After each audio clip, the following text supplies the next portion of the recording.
Ay, si Queen. Ayan o. Wala na sila sa may kumot ko. Lumipat na naman siya ng higaan niya. Binitbit na naman niya yung mga anak niya. Oh. Pinalitan ko ulit ng bagong sapin. Oh. Tinan mo. Oh.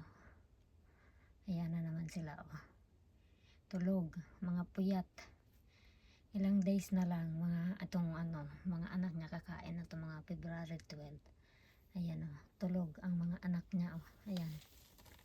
Ayan sila mga tulog. Oh. Ayan, ilang days na lang kakain na yung mga yan. Nilipat na naman yan sa ibang karton. So wala na sila doon sa may kumot ko. Lalabahan na naman namin yung mga kumot na yan. Nako, ang bibigat pa naman yan. Ayan si Queen oh. Tulog. Kumain na kasi eh. Ayan. Mga anak niya oh. Lalaki na.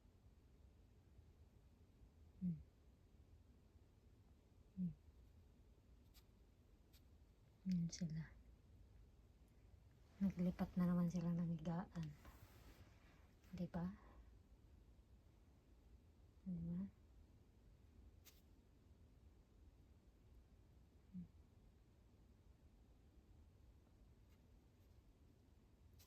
Ayan.